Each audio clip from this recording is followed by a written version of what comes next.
"You're useless," a Marine muttered, the words slicing through the chill of early morning as Atlas stood in the dew-soaked kennel, ears perked, fur damp from the lingering mist. The sun had barely risen over Camp Lejeune, North Carolina, and the air was thick with the scent of pine needles and damp earth, a cool breeze cutting across the concrete paths. Atlas did not flinch, did not bark.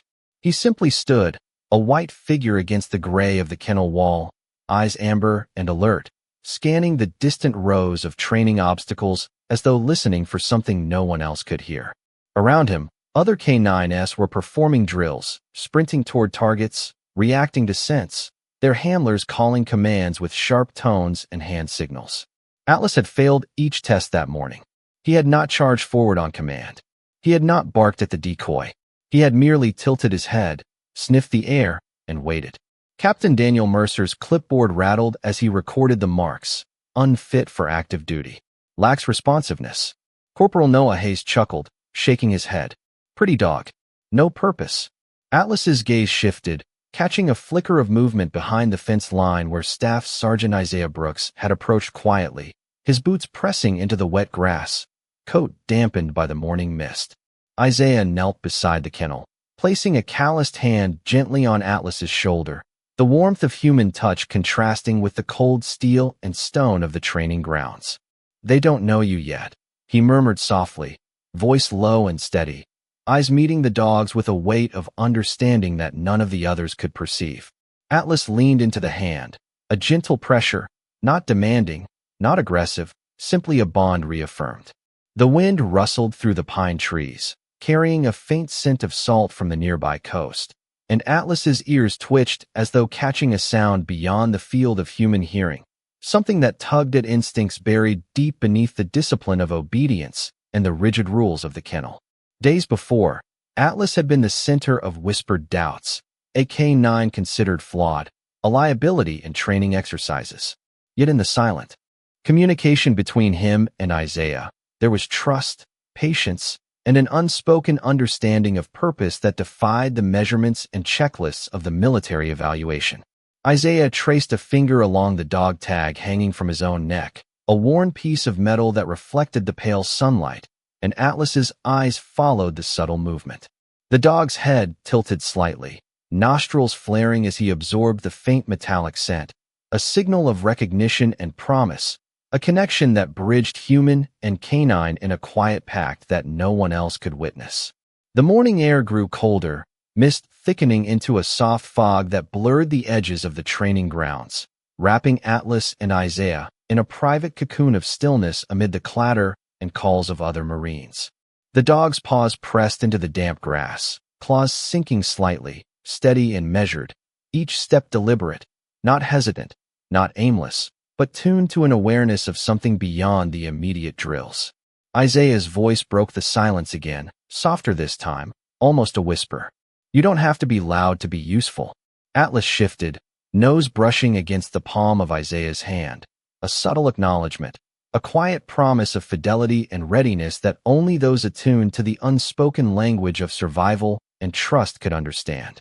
Around them, the world carried on, but in this moment, the dog who had been deemed useless stood sentinel, eyes bright, heart steady, aware of life, danger, and the unmeasured capacity to save it, waiting for the moment when his silent vigilance would be called upon to prove what the heart and instinct already knew. The rain had begun to fall heavier now, each droplet clattering against the metal roofs of the training grounds, mixing with the damp scent of pine and wet soil that lingered over Camp Lejeune. Atlas padded silently alongside the fence line, muscles coiled and eyes alert, ears twitching at the faintest rustle beyond the perimeter. Isaiah stood nearby, coat pulled tighter against the chill, watching the dog with a measured calm that belied the tension in the air. The fog rolled in from the nearby coastline, thick and low, softening the edges of the concrete paths and wooden training obstacles, creating shadows that stretched like long fingers into the morning. Corporal Noah Hayes glanced at Atlas once more, disbelief in his voice as he muttered, "Still just standing there, doing nothing." Captain Mercer's gaze was fixed on his clipboard, but his eyes flickered toward the white dog with a subtle unease, a recognition that something beyond standard measures was at play. Atlas paused, nose quivering as he inhaled, sensing a change in the atmosphere, a disturbance in the quiet rhythm of the morning that only he could detect. Isaiah bent slightly, whispering, "Follow me if you trust it." Atlas's tail flicked once, almost imperceptibly, a sign of acknowledgement rather than excitement, and he began to move with deliberate, measured steps, not sprinting, not charging, but alert, absorbing the scent of rain, grass, and the distant woodlands beyond the fence. The path led past the kennels of other dogs, all barking and shifting with the damp cold, yet Atlas remained focused, ignoring the clamor and sticking to the edge of the fence line, every pawfall precise, controlled, attentive. Isaiah kept pace silently, eyes scanning the fog, feeling the subtle vibrations in the ground beneath Atlas's pads as though the dog was reading the landscape in ways the humans could not. A low breeze carried the salty tang of the Atlantic, mixed with the earthy aroma of pine needles and wet soil, filling Isaiah's lungs with the weight of early morning calm punctuated by the persistent drizzle. The dog paused at the edge of a small grove of trees, nostrils flaring, tail stiff, and pressed his head low, ears forward. Isaiah leaned down, voice barely above a whisper. "You sense it, do you?" Atlas did not respond in sound, only a subtle shift, a step forward, a flicker of the amber in his eyes catching the muted light through the fog. The canopy of trees filtered the morning gray, casting soft shadows that swayed with the movement of the branches, the rain tapping lightly against the leaves. Isaiah's boots squelched in the wet earth as he followed Atlas deeper into the grove, the silence broken only by the rhythm of the dog's cautious paws and the distant dripping of water from the pine boughs. Atlas paused again, sniffing at the base of a fallen log, then turned to glance back at Isaiah, a gesture that suggested the presence of something important ahead, an instruction silent but clear. Isaiah crouched slightly, hand on the dog's shoulder, feeling the taut muscles beneath the wet coat, sensing the concentration, the patience, the quiet insistence of Atlas to lead and reveal what others had overlooked. Together, they moved through the mist, Atlas guiding without hesitation, Isaiah trusting without question, each step a reaffirmation of their bond, the unspoken promise that they were aligned in purpose. The air was heavy with anticipation, each breath drawing in the moisture and the faint warmth of the earth, grounding both man and dog in the singular focus of the moment.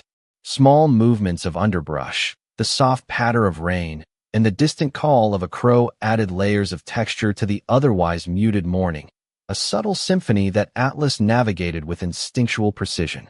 Isaiah's eyes traced the dog's alert posture, noting the subtle shifts of the head, the slight flare of the nostrils, the precise cadence of pawfalls, each signal a communication in a language of trust and attentiveness that required no words. A creek ran nearby, its waters swollen with the rain, murmuring quietly as it curved along the edge of the grove, and Atlas led the way across a series of damp stones, stepping carefully to maintain balance and focus. Isaiah followed, boots gripping the wet surfaces, leaning slightly forward to mirror the dog's movements, attuned to the rhythm that guided them through the fog-laden grove, each step drawing them closer to a destination unseen yet profoundly sensed. The light of the overcast morning shifted subtly, silver-gray breaking through the mist in thin shafts that illuminated patches of moss and fallen leaves, highlighting Atlas's white coat as he paused, nostrils quivering, ears forward, eyes scanning, a sentinel waiting for a sign, a cue, a subtle whisper of life in the midst of uncertainty. Isaiah knelt beside him, voice low, steady. "Lead the way, Atlas. I trust you." The dog's amber eyes met his for a fleeting moment, steady and unwavering. Then he moved forward with measured determination, paws sinking slightly into the soft earth, muscles tensing and releasing in a perfect harmony of focus and patience, each step carrying the weight of potential discovery, anticipation, and the quiet, unwavering bond between human and canine forged in trust, observation, and the unspoken understanding that what lay ahead required both courage and fidelity, a journey that had begun in doubt, but would reveal its meaning through the patient, steadfast guidance of a dog once thought useless. By mid-morning, the rain softened into a silver mist, and the training grounds seemed to hold their breath. Atlas had led Isaiah not to danger, not to some hidden threat, but to a narrow drainage ditch beyond the grove, where the earth dipped low beneath a line of old pine roots. At first, there was nothing there but wet leaves, loose mud, and the quiet trickle of runoff water slipping toward a concrete culvert. Corporal Noah Hayes had followed at a distance with 2 other Marines, arms folded, expression impatient, already prepared to laugh at another failure. Captain Mercer stood beneath the brim of his cover, clipboard tucked under one arm, his face stern in the dim light. "Sergeant Brooks," he called, "this is not part of the evaluation." Isaiah did not look back. He was watching Atlas. The white K9 stood at the edge of the ditch, body low, ears forward, nose angled toward the dark mouth of the culvert. He did not bark. He did not paw wildly. He waited. Then, with careful steps, he moved down the muddy slope and pressed his muzzle near a clump of soaked grass where the water gathered shallow and brown. Isaiah crouched beside him, his knees sinking into the soft ground. The smell of rainwater, clay, and rotting leaves filled the air. "What is it, boy?" he whispered. Atlas gave a faint whine, so low it almost disappeared beneath the sound of dripping pine needles. Isaiah followed the dog's gaze and saw movement. Not much, just a tremor beneath the grass. He reached down slowly and moved aside the wet leaves. There, caught against a small branch near the edge of the water, was a tiny bird, soaked through, chest fluttering in fragile bursts, too weak to call. It had likely fallen from a nest during the storm. Its body was no larger than Isaiah's thumb, its feathers pasted flat, its life nearly hidden by mud and rain. For a second, nobody spoke. Even Noah stopped smiling. Atlas remained still, his amber eyes locked on the small creature with a concentration so deep it felt almost human. Isaiah lifted the bird gently into his palm, shielding it from the mist with his other hand. "Well," he said quietly, "look at that." Dr. Emily Carter arrived moments later, drawn by the commotion, her medical jacket damp at the shoulders and her dark hair tucked beneath a field cap. She moved with the calm efficiency of someone who had learned long ago that panic never saved anything. Isaiah handed the bird to her carefully. Emily examined it, then looked at Atlas. "He found this?" she asked. "He brought me right to it," Isaiah said. Captain Mercer exhaled through his nose. "A bird is not a mission." Emily did not answer right away. She wrapped the tiny creature in a cloth from her pocket, then studied Atlas with narrowed, thoughtful eyes. "No," she said at last. But he did not respond to command targets because he was not tracking command targets. He ignored the loudest scent and found the weakest life. The words settled over the group like a bell struck softly in fog. Isaiah turned toward Mercer. "That is what I have been trying to tell you." Mercer's jaw tightened. "We train K9s for specific work. Detection, protection, recovery, discipline." Isaiah placed one steady hand on Atlas's back. Rain beaded along the dog's white coat, turning each strand silver.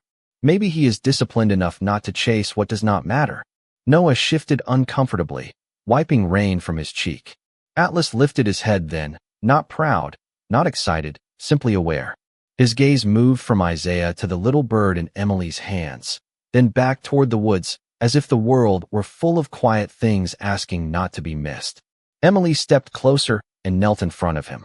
"Atlas," she said softly, testing the name like a prayer. The dog's ears moved toward her voice. "You are not broken, are you?" Atlas blinked once. Isaiah almost smiled. He never was. For the first time that morning, no one called him useless. The silence that followed was not acceptance. Not yet. It was something thinner, more fragile. Doubt beginning to crack. Mercer looked toward the training field, where the other dogs were still running drills beneath shouted commands. Then he looked back at Atlas, standing quiet in the rain beside the life he had found. "One accidental find does not change his record," Mercer said, though his voice had lost some of its edge. Isaiah nodded, respectful but unmoved. "No, sir. But it should make us ask whether the record was measuring the right thing." Emily rose with the bird cupped safely against her chest. "I want more time with him," she said. "A different evaluation. Low-response life detection. Thermal masking. Silent victim search. Things we usually test later, if at all." Mercer gave her a long look. "You think this dog belongs in rescue work?" Emily glanced at Atlas, then at Isaiah. "I think some dogs are trained to find threats. This one may be built to find what is still worth saving. The words reached Isaiah in a place he did not often let others see. For a moment, he was not standing at Camp Lejeune in the mist. He was somewhere colder, somewhere far from home, remembering voices that had faded too soon and hands he could not reach in time. Atlas seemed to sense the shift. He stepped closer and pressed his head lightly against Isaiah's thigh. No command had been given. No reward waited. The dog simply stayed. Isaiah looked down at him, and his voice dropped to a whisper meant only for the two of them. Maybe that is why we found each other. The rain continued falling, soft and patient, washing mud from the concrete paths and turning the morning into a blur of gray light. Beyond the fence, the pine trees swayed in the coastal wind. Somewhere in Emily's hands, the small bird breathed again. And beside Isaiah Brooks, Atlas stood quietly, carrying no proof anyone had asked for, only the strange and holy gift of hearing life where others had already stopped listening. The morning fog began to lift, revealing the distant outlines of the coastal pines and the low ridges that stretched across Camp Lejeune. Atlas led Isaiah along a narrow dirt path that wound through the damp undergrowth, the white coat of the dog almost glowing against the muted greens and browns of the forest floor. The drizzle had softened into a steady mist, and each step released the earthy scent of wet leaves and pine needles. Isaiah's boots pressed into the saturated soil, leaving dark impressions, and he kept a measured pace, attuned to every subtle movement of Atlas, whose ears flicked toward the slightest sound of wind through the trees or the faint drip of water from overhead branches.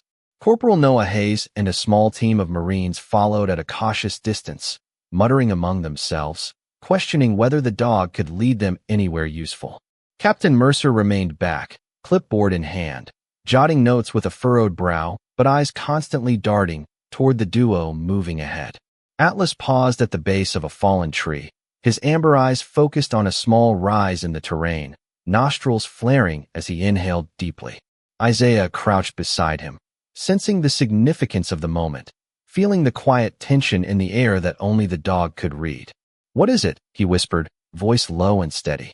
Atlas pressed his head slightly forward, tail rigid, then took a cautious step onto the incline. Isaiah mirrored the movement, boots sinking slightly into the muddy slope. The path narrowed as they moved upward, roots slick with rain, forming a natural labyrinth that demanded careful navigation.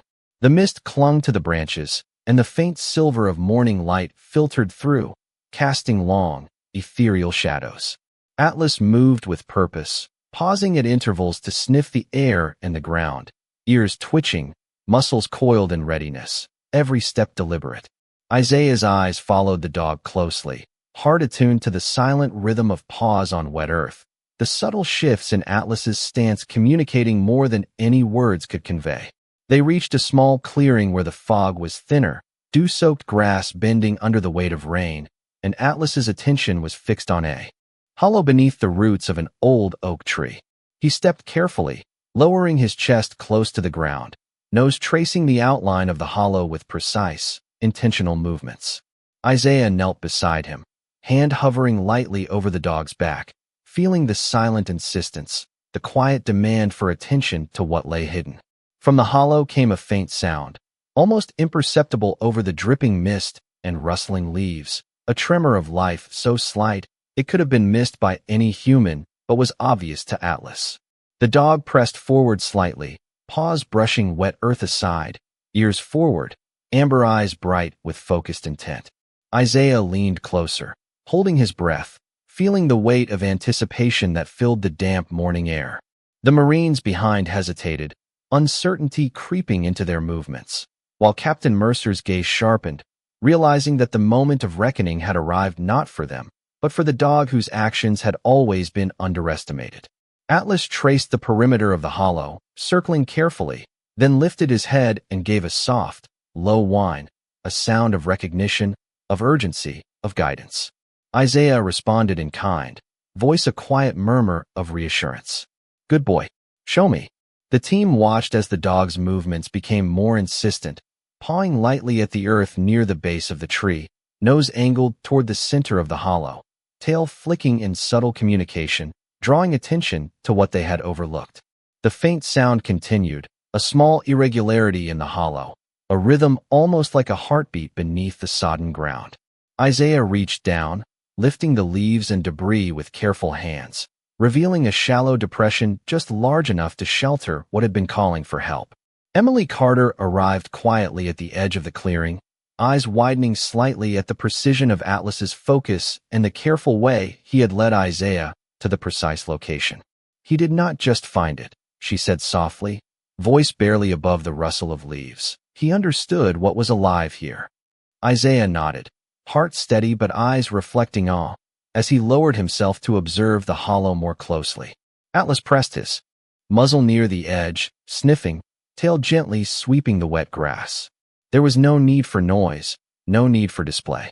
The dog's quiet insistence had revealed what could have been missed entirely.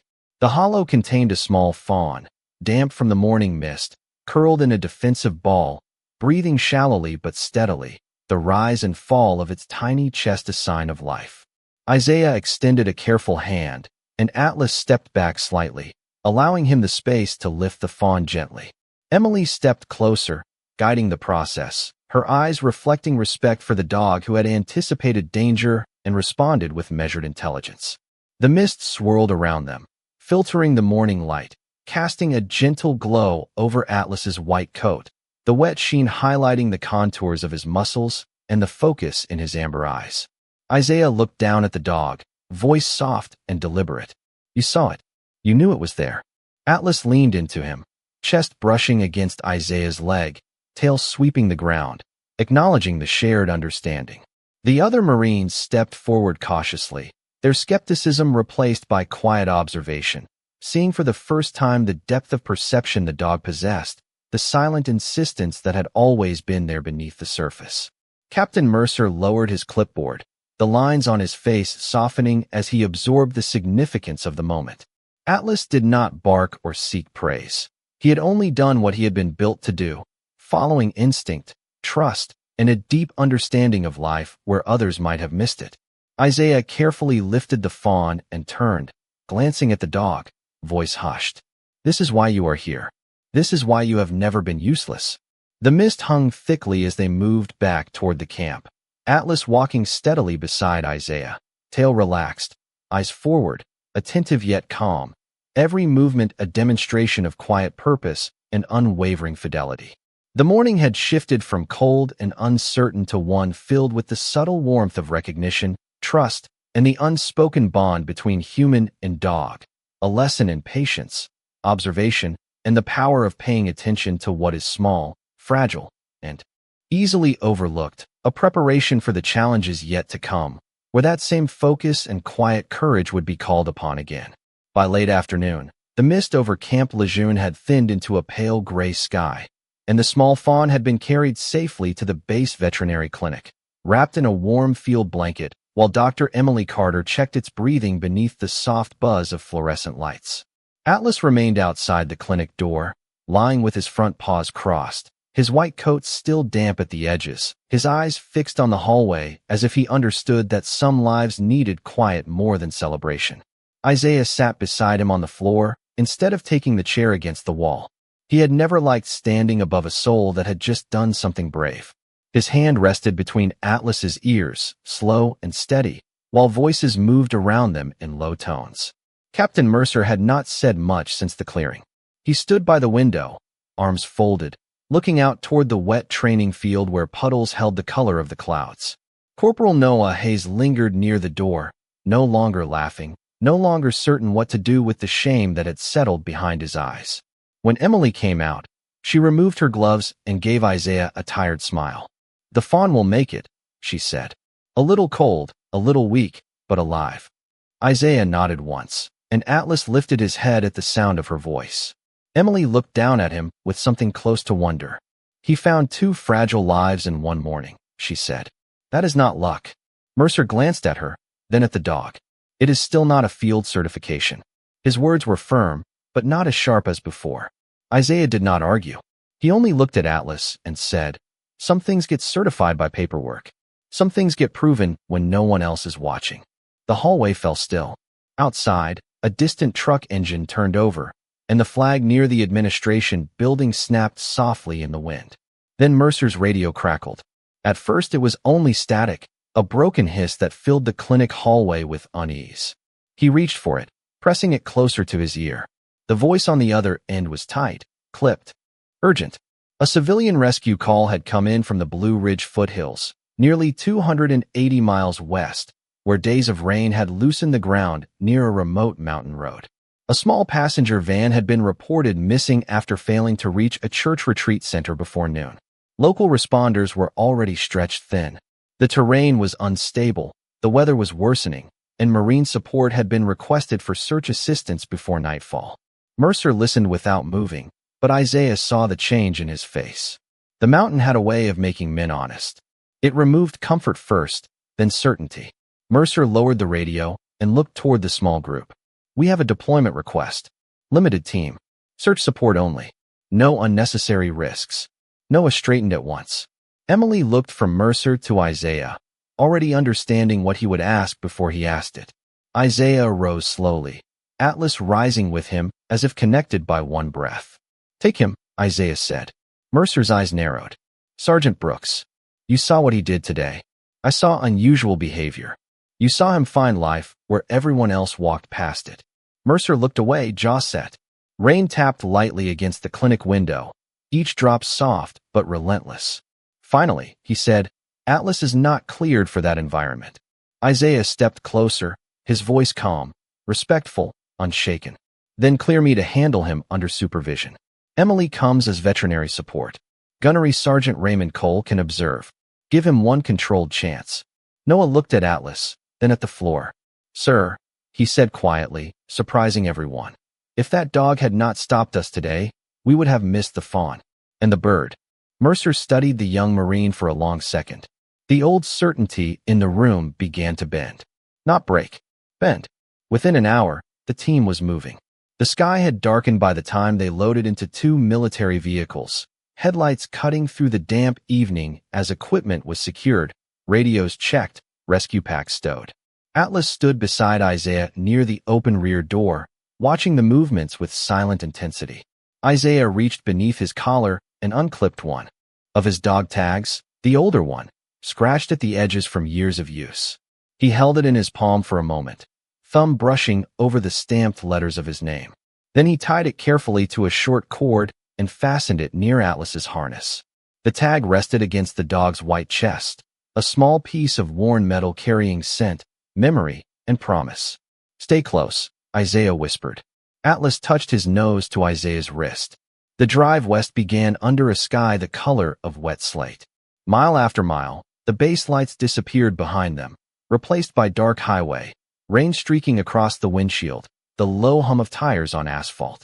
Isaiah sat in the back with Atlas pressed against his leg, one hand resting on the dog's shoulder.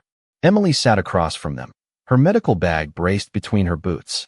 Noah stared out the window, quiet for once, watching gas stations, pine stands, and small Carolina towns blur into the storm. Near midnight, the first ridges appeared, black against the clouds, their outlines jagged and silent. The air changed when they stepped out. It was colder there, carrying the smell of wet stone, mountain mud, and crushed leaves. Local responders had set up floodlights near a blocked road where mud and branches covered the pavement. Men and women moved with tired faces, their jackets soaked, their voices low. Mercer received the briefing near a command truck while Isaiah held Atlas at the edge of the light. A van had been found empty near a washed-out shoulder. Tracks led toward the trees, then vanished. 2 civilians were still unaccounted for, possibly somewhere below the slope. Search teams had covered the main trail with no result. Isaiah looked down at Atlas. The dog was no longer watching people. He was watching the mountain. His ears tilted forward. His body grew still. Then the ground rumbled softly in the distance, not loud, not dramatic, but deep enough that every conversation stopped. A responder turned toward the dark ridge. Second slide, he said. Mercer lifted his radio. All teams hold position. But before the order finished crossing the air, another transmission burst through the static. A rescue unit on the lower trail had lost contact. Isaiah stepped forward, his face tightening. Mercer turned toward him. Brooks, stay here. Isaiah opened his mouth to answer, but the radio crackled again, and this time a voice came through broken, thin, and swallowed by rain. We have one civilian located. Need assistance near the lower ravine. Ground is shifting. Repeat, ground is shifting. Then there was a sharp burst of static, and the signal died. For one breath, nobody moved. Atlas did. He pulled toward the dark tree line, not wildly, not disobediently, but with the same quiet certainty he had shown beside the drainage ditch and under the old oak. Isaiah felt the tension in the leash and looked at the white dog, at the dog tag resting against his chest, at the amber eyes fixed on a place beyond the reach of floodlights. The mountain was speaking in rain, mud, and silence. Atlas had already begun to listen. Mercer's order held the team at the edge of the floodlights, but Atlas kept leaning toward the trees, every muscle in his body pointed into the dark. Rain slipped down his white coat and gathered at the end of his muzzle before falling to the mud. Isaiah felt the leash tighten against his palm, not like a dog trying to run, but like a compass finding north. The lower ravine lay beyond the command lights, past a line of soaked rhododendron and black pine, where the mountain road had given way in long scars of mud and stone. Local responders moved quickly around the command truck, their boots heavy, their voices low, their faces lit blue and white by emergency strobes. The missing rescue unit had not answered the last 3 calls. One civilian had been located somewhere below. One civilian was still missing. And now the men who had gone to help were silent too. Isaiah looked at Mercer. "Sir, Atlas has something." Mercer's face was hard beneath the rain. "Every dog on scene has already checked the main trail." "He is not pointing at the main trail." Emily Carter stepped beside them, water dripping from the brim of her field cap. "Captain, if he is reacting the way he did this morning, he may be sensing something under the slide path. Not scent alone. Heat, vibration, breath. We do not know yet, but we know enough not to ignore him." Mercer stared into the trees as thunder rolled somewhere beyond the ridge, low and distant, more like a warning than a storm. "Controlled movement," he said at last. "No one breaks formation. If the ground shifts, you turn back." Isaiah nodded once. "Yes, sir." Atlas did not wait for praise. He stepped forward the moment Isaiah moved, nose low, paws careful, the old dog tag on his harness tapping faintly against his chest. The sound was small, almost lost beneath the rain, but Isaiah heard it with every step. Tap, tap, tap. The same metal that had carried his name for years now moved with the dog, who trusted him without question. Noah Hayes came behind them with a flashlight, quieter than he had been all day. Emily followed with her medical pack, and Gunnery Sergeant Raymond Cole took the rear, one hand steady on a rope line clipped to a responder's belt. The trail narrowed fast. Wet branches brushed their sleeves. Mud sucked at their boots. Somewhere below, rushing water murmured through a culvert hidden by darkness. Atlas moved slowly, almost painfully slowly, stopping every few yards to press his nose toward the ground, then lifted into the rain. Once, Noah whispered, "Why is he stopping so much?" Cole answered without turning, "Because he is listening to what we are too loud to hear." No one spoke after that.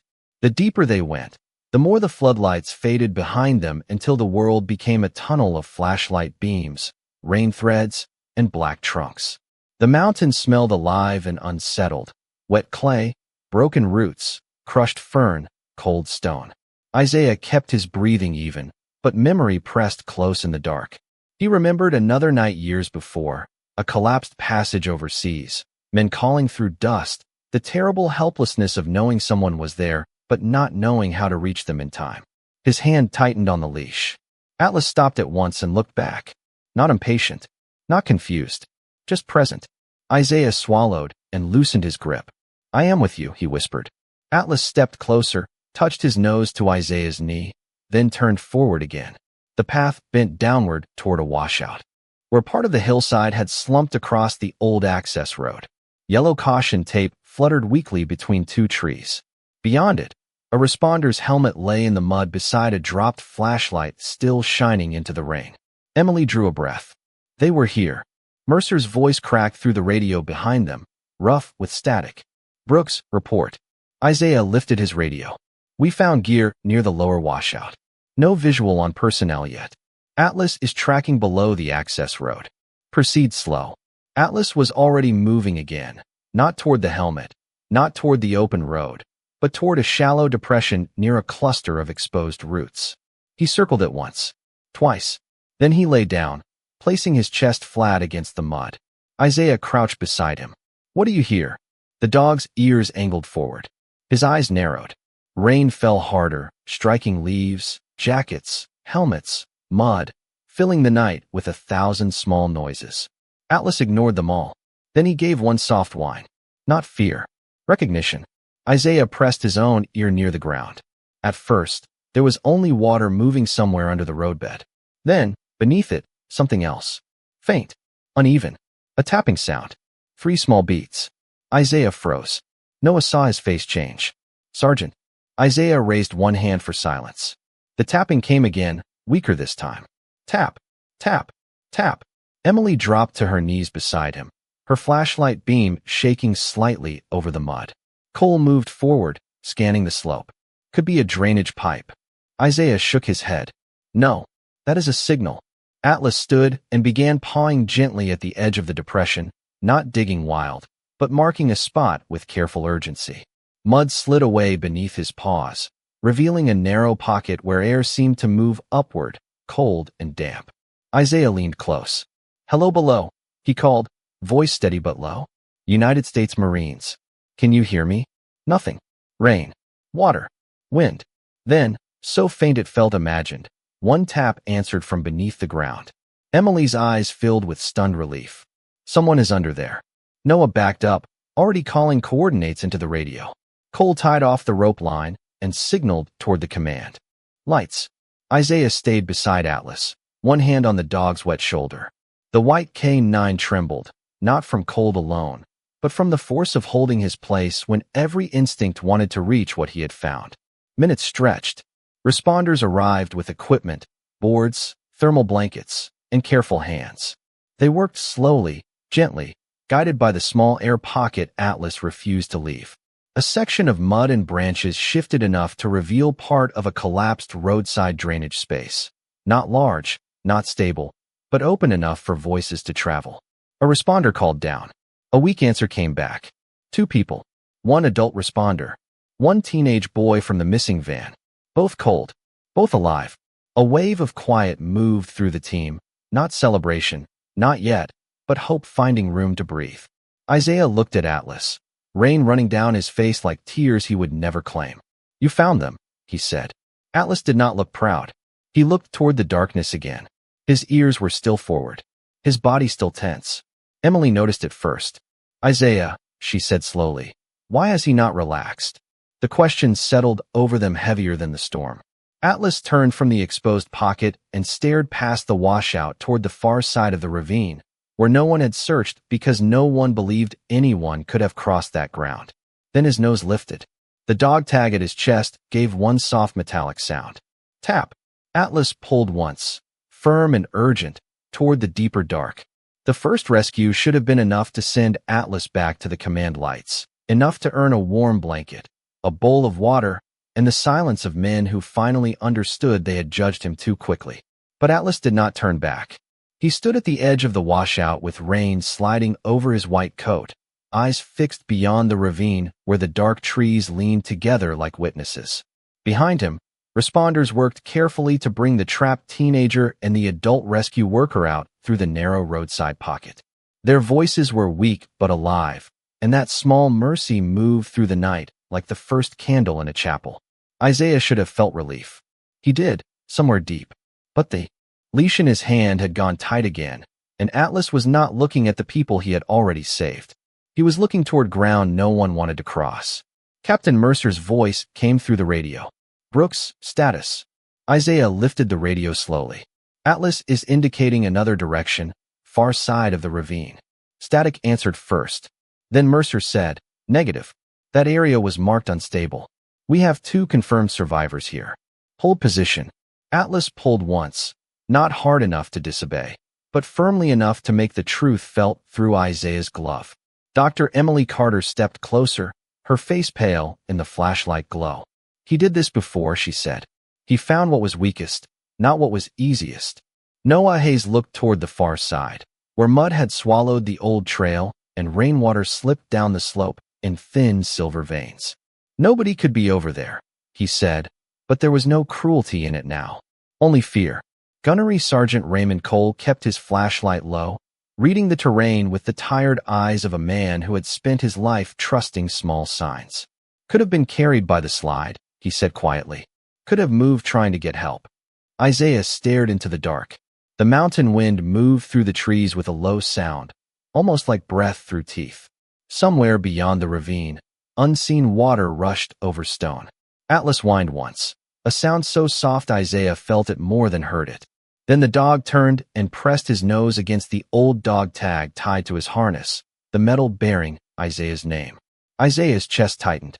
It was a small motion, a strange one, but in that moment, it felt like a reminder. Not of rank, not of duty, of promise. Never leave the living behind. Sir, Isaiah said into the radio, his voice calm. Request permission to check the indication with a rope line. Limited distance. Controlled movement. Mercer did not answer right away. The silence stretched until even the rain seemed to wait. Finally, Mercer said, "You have 10 minutes. Rope secured. If Cole says stop, you stop." Understood. Cole clipped the line to Isaiah's harness, then to Atlas's lead, his movements slow and deliberate. "No hero. Work," he muttered. Isaiah looked at him. Cole's face did not change. "I mean it. You trust the dog. You also trust the rope." Isaiah nodded. "Yes, Gunny." Atlas moved the moment the line gave him room. He did not rush down the slope. He picked his way along the broken edge with a patience that made every human step look clumsy. Mud sucked at Isaiah's boots. Branches scraped softly against his sleeves. The beam of Noah's flashlight followed them from behind, shaking slightly whenever the ground shifted underfoot. Emily stayed close enough to see Atlas's posture, but far enough not to crowd him. The white dog crossed a strip of exposed roots, then paused at a shelf of wet stone no wider than a porch step. Isaiah felt cold water soak through one knee as he lowered himself for balance. "Easy," Cole called from behind. Atlas glanced back once, then continued. Down below, the ravine disappeared into blackness. Above them, rain drummed on leaves and helmets and the hood of Isaiah's jacket. The world had narrowed to a leash, a rope, and the pale shape of a dog who had spent his life being misunderstood. After nearly 40 yards, Atlas stopped beside a fallen pine. Its roots had torn free from the earth, leaving a dark hollow beneath the trunk. The place looked empty. Worse than empty. It looked finished, sealed by mud, branches, and stone. Isaiah crouched beside Atlas, breathing hard but steady. "What have you got?" Atlas lowered his body until his chest touched the mud. He pressed one ear near the hollow. Seconds passed. Nothing. Noah's voice came from behind, strained. "Sergeant, we are almost at the limit." Isaiah raised a hand for silence. Atlas did not move. Rain fell. The rope creaked. Somewhere far away, a responder shouted that one survivor was coming out. Then Atlas lifted his head and looked directly at Isaiah. Not toward the hollow. Not toward the trees. At him. The dog's eyes held a strange urgency, as if he had found something Isaiah was not ready to understand. Isaiah leaned closer to the hollow. "United States Marines," he called. "If you can hear me, make a sound." Nothing answered. Emily knelt beside him, scanning with her small thermal device, but the rain and mud blurred the reading into uncertain colors. "I cannot confirm," she whispered. Cole's voice came tight over the line. "Brooks time." Isaiah swallowed. He knew procedure. He knew risk. He knew the weight of every rule written after someone did not come home. Atlas suddenly began to paw at the mud beneath the pine roots, gentle at first, then with sharper urgency. His claws scraped wood. Mud loosened. A small pocket opened, no larger than a coffee cup, and from it came a breath of colder air. Isaiah put his ear close. At first, only water. Then something impossibly faint. Not a voice. Not a tap.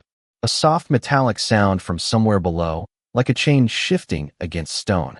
Isaiah froze. His dog tag. Not the one on Atlas. The matching one still around his own neck moved when he breathed. But this sound came from under the pine. Emily saw the change in his face. "Isaiah." He did not answer. Atlas pushed his muzzle toward the opening and gave a broken whine.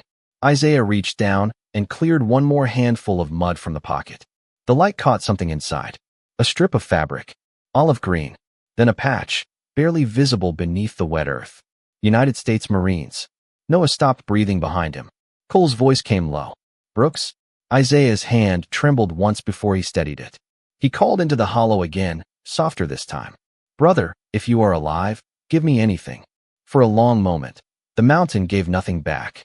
Then, from deep beneath the fallen pine, 3 faint taps answered. Tap, tap, tap.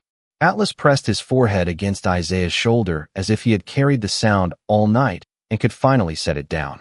Isaiah's heart pounded in rhythm with the faint taps coming from beneath the fallen pine, each one a fragile, stubborn pulse that told him life persisted against all odds. Atlas pressed closer, chest flat against the wet earth, amber eyes scanning every shadow, nostrils quivering as he tracked the tremor of the unseen occupants. Emily Carter knelt beside Isaiah, her flashlight illuminating the mud-slicked roots and broken pine bark, her breath shallow but steady. They are alive, she whispered, voice tight with relief. Isaiah nodded, signaling the team behind him. Cole carefully maneuvered ropes and boards, guiding the responders toward the edge without breaking the delicate balance of the slope. Noah Hayes steadied a harness line, glancing down at the depression and then back to Isaiah, unsure whether to feel fear or awe. Atlas shifted once, pawing the mud gently as if to indicate where to begin clearing, and Isaiah followed his subtle guidance, brushing aside clumps of wet soil with careful hands. The tapping continued, a small, patient rhythm, echoing faintly against the rocks and roots of the washout. Emily adjusted her gloves and moved a brace of stabilizing boards to the edge of the hollow, watching Atlas with quiet admiration. The dog was no longer just a tool or a trainee. He was a guide, a sentinel, a silent teacher of observation, patience, and trust. Isaiah lowered himself closer, leaning on one elbow, listening intently to the faint breathing and the rhythmic taps that had been sustained through hours of rain and mud. Each tap seemed to tell a story, a tiny insistence that someone had held on. Atlas twitched, nose to the ground, ears forward, body tense yet deliberate, a living compass pointing to the exact location of hidden life. The first few handfuls of mud were lifted with care, exposing a shallow cavity barely large enough to shelter 2 bodies, one adult and one teenager, both huddled together and shivering. Rainwater had pooled lightly at the edge, cold and unwelcome, but their small rises and falls and chest movement confirmed they were still alive. Isaiah swallowed, adjusting the flashlight for better illumination, and whispered, "We see you. Hold on. We have you." Emily's hands moved quickly to cover them with thermal blankets, stabilizing what warmth she could as the team carefully extended rope lines for extraction.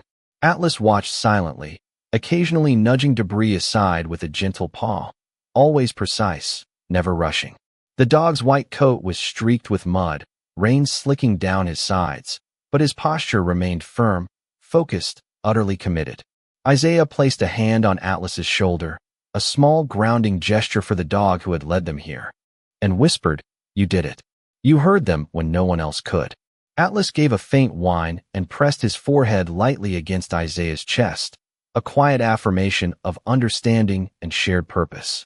The responders guided the trapped individuals upward, each movement careful to avoid disturbing loose debris, while Atlas remained at the edge, alert and unwavering, amber eyes scanning the surrounding slope for any sign of instability. Noah and Cole followed instructions precisely, watching the coordination between man and dog, slowly recognizing that Atlas's instincts had guided them to the only safe point of access.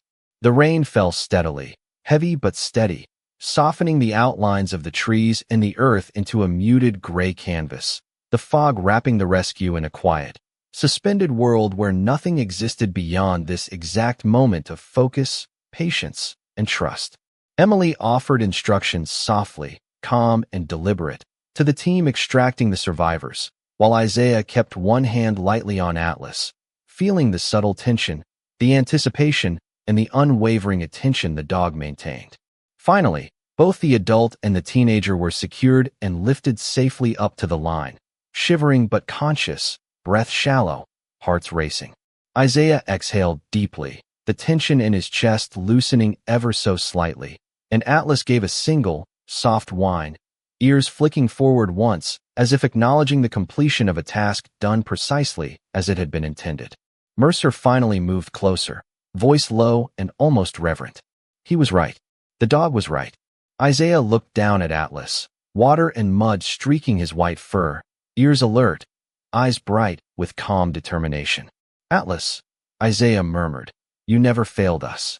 The wind carried the rain through the trees, over roots, rocks, and earth, soft and persistent, as if the mountain itself had exhaled, recognizing the quiet miracle performed by a dog who had been underestimated, a Marine who had trusted him, and the team who had followed that trust into the unknown. The first hints of dawn stretched over the Blue Ridge foothills, soft light filtering through the mist to touch the mud-slicked branches and slick stones. Atlas remained at Isaiah's side, body low and alert, eyes scanning the slope even as the survivors were guided up the rope lines to safety. The adult and teenager were shivering but alive, their breaths ragged, yet steady, their eyes wide with the shock of having been found. Isaiah knelt beside Atlas, hand resting lightly on the dog's shoulder, feeling the warmth of the fur beneath his palm, a quiet reassurance in the calm after the storm. Emily Carter moved among the rescued, checking vital signs, adjusting blankets, and offering gentle words, her face pale but calm, reflecting the careful management of tension and relief. Mercer stood slightly apart, observing the scene, expression softened by the undeniable truth that Atlas's instincts had revealed. Noah Hayes walked slowly toward Isaiah, boots sinking slightly in the muddy ground, looking down at Atlas with a mix of awe and respect. I did not think it possible, he admitted softly. Isaiah shook his head, voice steady but low. Neither did anyone else. But he knew. The rain had lessened to a fine mist, soft against jackets and skin, and the wind carried the scent of wet pine and stone, wrapping the team and the animals in a quiet cocoon of early morning light. Atlas shifted slightly, muzzle brushing Isaiah's leg, tail sweeping the mud with slow, deliberate strokes, eyes never leaving the far slope where the unseen danger had once threatened to remain hidden. Emily crouched beside Isaiah and Atlas, her hands adjusting the blankets around the rescued pair. He guided us, she said quietly, and he knew where to look beyond what anyone else could see. Isaiah nodded, kneeling close to Atlas, brushing mud from the white fur along the dog's flank. All this time, they thought you useless, he murmured. Atlas pressed his head against Isaiah's knee in response, not seeking praise, not offering boastful display, only acknowledgement, a shared understanding of what had been achieved.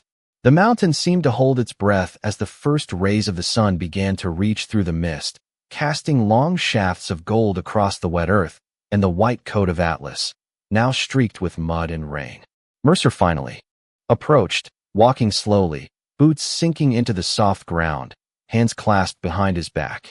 Sergeant Brooks, he said, voice low, the dog has proven his value beyond measure. Isaiah looked up at him, expression calm, body steady. It was never about measure, he said. Atlas shifted, standing tall beside him, amber eyes bright, tail held low but firm, the picture of quiet purpose. Cole stepped forward, his flashlight in one hand, rope lines in the other, watching the dog with a slow nod of respect. Noah Hayes exhaled, finally letting the tension leave his shoulders.